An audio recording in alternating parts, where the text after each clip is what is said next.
There's a place He comes to me. Though I'm blind, He helps me see. Though I see dimly in this place, one day I'll see Him face to face. This is Kurt Kaikkonen, pastor of Calvary Chapel, Waterford, at your neighborhood church. Today on Face to Face, we'll be in the book of Matthew. So grab your Bibles and let's get started. If you want to hear this complete message in its entirety, go to yourneighborhoodchurch.com, where you can download Your Neighborhood Church app at the App Store. So now these poor people, they're being gouged by paying these exorbitant prices, and this is all at the direction of the priests. And all of this is happening in the court of the Gentiles. So now there's no room for any Gentiles to be able to come in because the court was all filled with merchandise. So now instead of people worshiping and smelling the fragrance of the incense and of the sacrifice, you'd have the smell of a barnyard, the smells that come with livestock.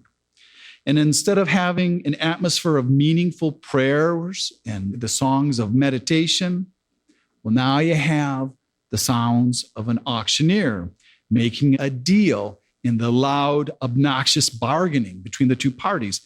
And in that culture, in the Middle East culture, it was very loud and very animated, any deal that you made. And so there would be no way you'd be able to hear any meaningful prayer.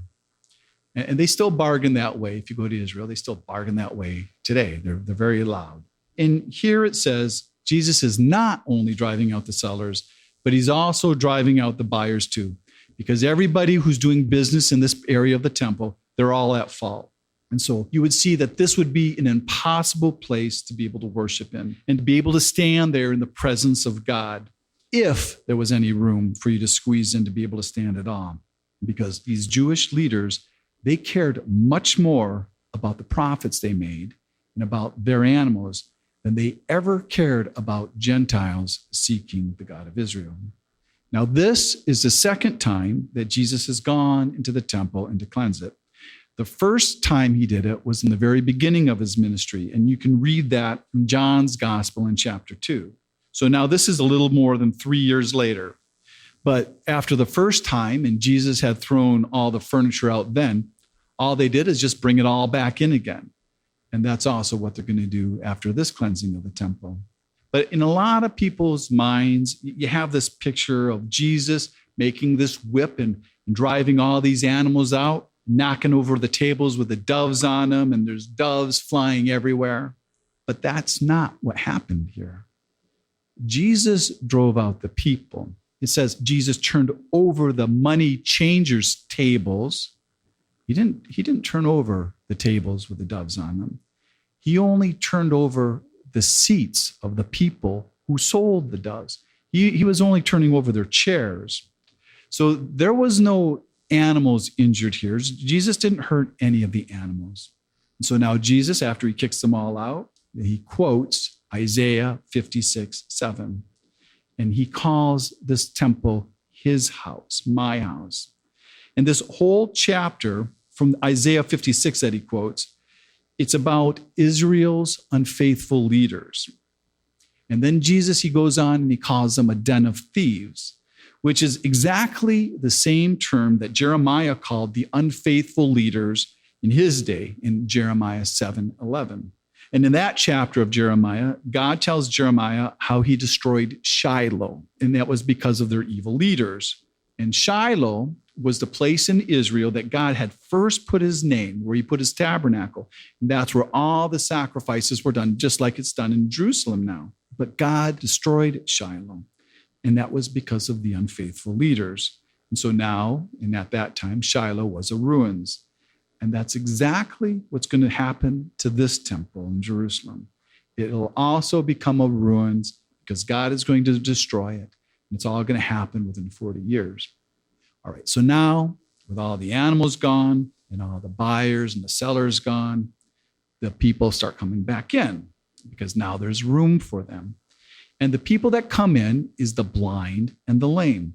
And that's because this is the only place in the temple that they could go also. And Jesus, he starts to heal them. And the chief priests and the elders here, they're all watching all of this. And it says right here in the scripture where you're reading, it says, the things Jesus was doing were wonderful things. So they were watching Jesus do these wonderful things. And you have to notice, even after Jesus throwing out all these people and having this outburst of righteous anger, that nobody's afraid to go up to him. And neither are the children, because there's all these children here, and they saw all this. And so now they're starting to sing out the words of Psalm 118. And again, that's the same song that they were singing to him as Jesus rode on the donkey's coat down the Mount of Olives. And so I imagine all these kids, they're seeing Jesus as this kind of superhero, that he's already beat up and cast out the bad guys, and now he's using these superpowers to heal the blind and the lame people. And these kids, they have no problem with seeing Jesus as their Messiah. It's easy for them to sing his praises now. But this causes those priests to become indignant because they don't see Jesus the same way that the kids do. And they don't want these children singing to him because they're singing a messianic psalm about him. They don't want to hear those children sing those things to Jesus. But Jesus, he receives the children's praise. And the reason is because he is the Messiah. That is who he is. And he is not hiding it.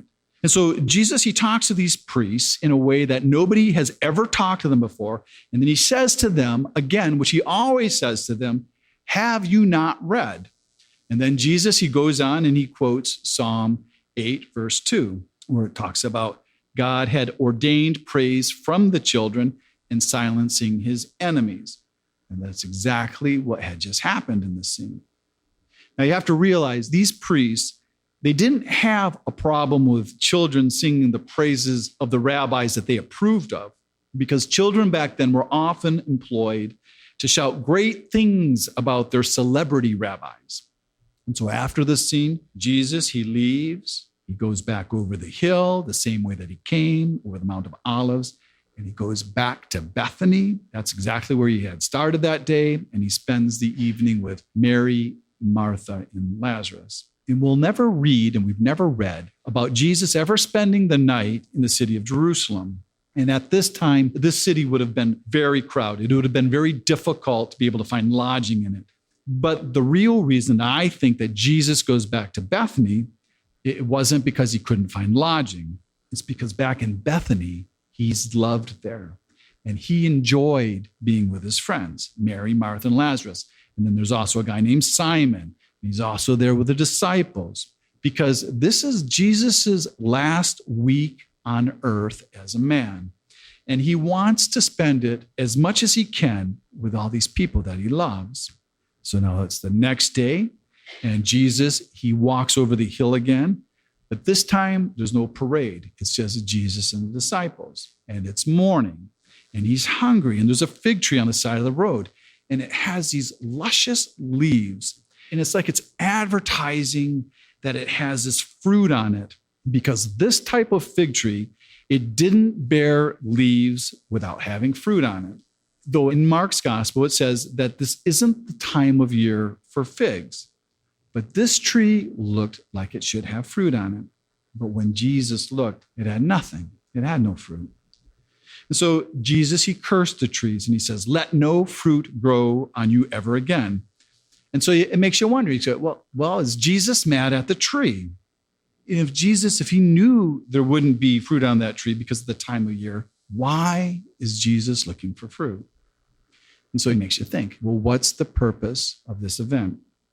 Well, I think that Jesus knew that there wasn't any fruit on that tree, but that Jesus here, that he wanted to make a point, because he's going to do this like it's a living parable. And I don't think this point has anything to really do with fig trees or fruit, but it had to do with Israel. Because God had always spoke of Israel, of being his fig tree. That's mentioned in Jeremiah 8:13, and it's also mentioned in Hosea 9:10. And in Hosea, it says, I saw your fathers as the first fruits of the fig tree in its first season. And Jesus, he had already previously taught a parable in Luke 13 about a man who owned a fig tree. And he says that fruit tree, it didn't produce any fruit for 3 years. And he said he'd give it another year, but if it still produced no fruit, that he would cut it down because it's just using up the ground. And it's been 3 years since Jesus has been looking for fruit from the religious leaders from the last time that he came and he cleansed the temple. And he's seen no fruit in the religion that the Jewish leaders were practicing. So I believe Jesus here, he's exposing the hypocrisy of the Jewish religious system, God's fig tree. Because with its beauty, with that big, beautiful Jewish temple, with all the people coming and going, and with all of its wealth, it looked as if it was prospering. It looked as if it was healthy, but there wasn't any fruit there. But if you were hungry, if you're hungry for God, and you saw all this religious activity going on at the temple, you would think that you would go there and that you would be spiritually fed. You would think God is there. But it's just like this fruit tree. It only boasted of having great health, these big, beautiful leaves, but it had no fruit. So after your search and you find this tree with all these leaves, you would always just leave hungry. You wouldn't find God there. You have to realize that fig trees, they're not grown for their beauty. They're not grown for their leaves. Fig trees are grown for their fruit. And so Jesus here, he's demonstrating what he previously taught in this parable in Luke 13, and that he's going to cut down this Jewish religious system, which is going to happen in 70 AD. Now, just like Israel was supposed to produce fruit, we too, as Christians, we're supposed to produce fruit. And if we belong to Jesus, we will produce fruit. But if we stop bearing fruit, God, he's not going to come and he's not going to destroy us like the fig tree. But what could happen is that God could take his blessing from our lives. He could take his presence from us. He'll never leave us, but we can lose our intimacy with him. And it's just like Jesus told the church of Ephesus in the book of Revelation about when he would remove his lampstand, which meant that they would lose his light in his presence. And the thing is, we can lose those kind of things too. And it says that happened to them because they lost their first love, that they stopped doing their first works. And so what it basically is saying is that they stopped bearing fruit. All right, so now we read in Mark's gospel that this tree, that it withered and it dried up from the roots up. And they saw it the very next morning when they walked by. And so this tree, it didn't wither from the branches down, but it withered from the roots up. And they're all surprised. And they asked Jesus, they said, well, how did this happen so soon? And so now Jesus, he goes on to teach them about prayer. He goes to teach them about faith. And this is the same lesson that Jesus taught back in Matthew chapter 17, when Jesus had cast out the demon out of the boy when his disciples couldn't cast the demon out, where Jesus had said, well, this kind only comes out by prayer and fasting. You've been listening to Face to Face. Face to Face on this radio station has been provided by Your Neighborhood Church. If you want to help support Face to Face and put this program on other stations just like yours, you can contact us at yourneighborhoodchurch.com or write Your Neighborhood Church, P.O. Box 500, Romeo, Michigan 48065. There's a place he comes to me. Though I'm blind, he helps me see. Though I see dimly in this place, one day I'll see him face to face. Tune in again tomorrow at this same time as we continue to go through the Bible.